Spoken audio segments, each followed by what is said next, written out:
Welcome back, everyone. Dr. Armstrong was driving his Mars across Salisbury Plain. He was very tired. Success had its penalties. There had been a time when he had sat in his consulting room in Harley Street, correctly appareled, surrounded with the most up-to-date appliances and the most luxurious furnishings, and waited through the empty days for his venture to succeed or fail. Well, it had succeeded. He'd been lucky and skillful, of course. He was a good man at his job, but that wasn't enough for success. You had to have luck as well. And he'd had it.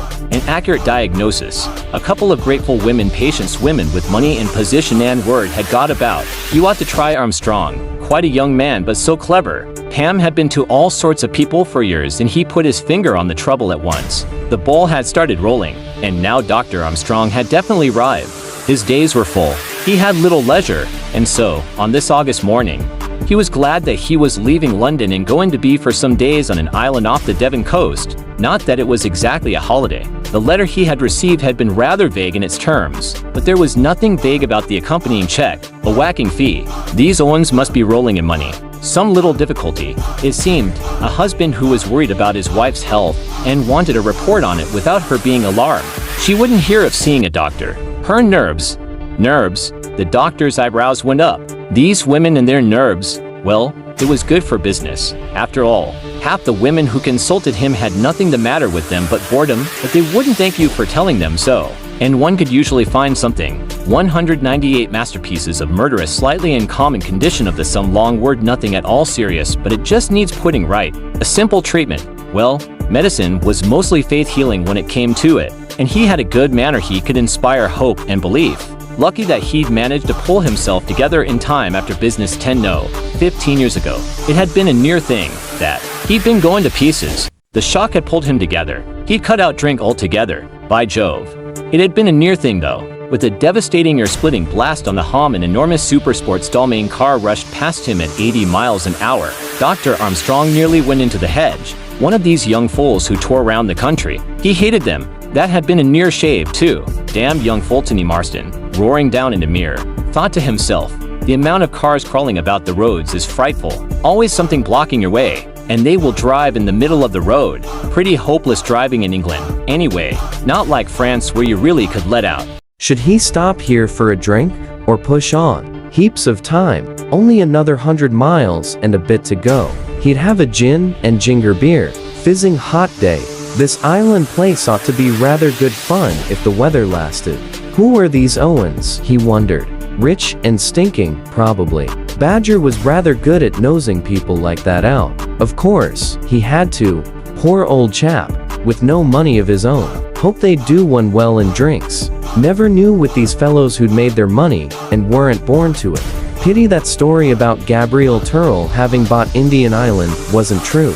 He'd like to have been in with that film star crowd. Oh, well, he supposed there'd be a few girls there. Coming out of the hotel, he stretched himself, yawned, looked up at the blue sky, and climbed into the Dalmay. Several young women looked at him admiringly, his 6 feet of well-proportioned body, his crisp hair, tanned face, and intensely blue eyes.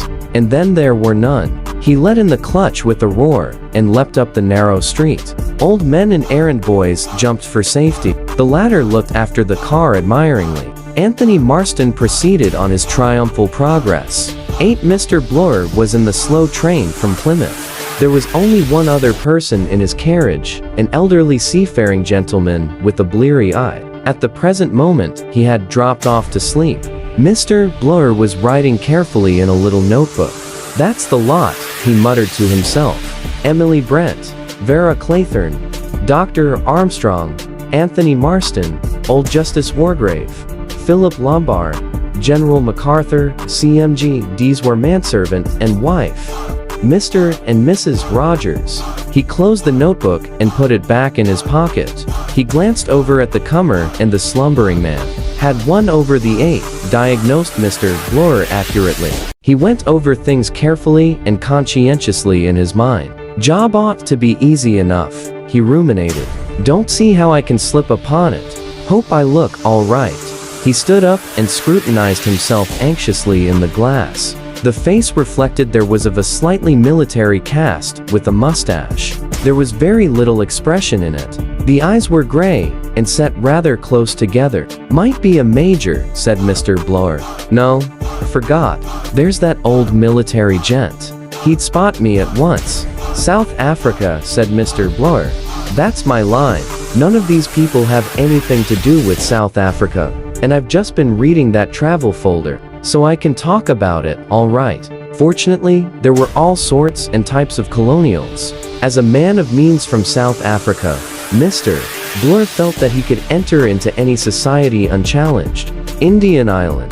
He remembered Indian Island as a boy. Smelly sort of rock, covered with gulls, stood about a mile from the coast. It had got its name from its resemblance to a man's head and American Indian profile. Had got its name from its resemblance to a man's head and American Indian profile. Funny idea to go and build a house on it. Awful in bad weather. But millionaires were full of whims. 200 masterpieces of murder. The old man in the comer woke up and said, "You can't never tell it, see never." Mr. Bloor said soothingly, "That's right, you can." The old man hiccuped twice and said plaintively, "There's a squall coming." Mr. Bloor said, No, mate. It's a lovely day." The old man said angrily, "There's a squall ahead. I can smell it." "Maybe you're right," said Mr. Bloor pacifically. The train stopped at a station and the old fellow rose unsteadily. "Fish where I get out." He fumbled with the window. Mr. Bloor helped him. The old man stood in the doorway. He raised a solemn hand and blinked his bleary eyes. "Watch and pray," he said. "Watch and pray. The day of judgment is at hand." He collapsed through the doorway onto the platform. From a recumbent position, he looked up at Mr. Bloor and said with immense dignity, "I'm talking to you, young man. The day of judgment is very close at hand." Subsiding onto his seat, Mr. Bloor thought to himself, "He's nearer the day of judgment than I am." But there, as it happens, he was wrong. You enjoyed this video, please give it a thumbs up and consider subscribing for next part. Thank you for joining me today.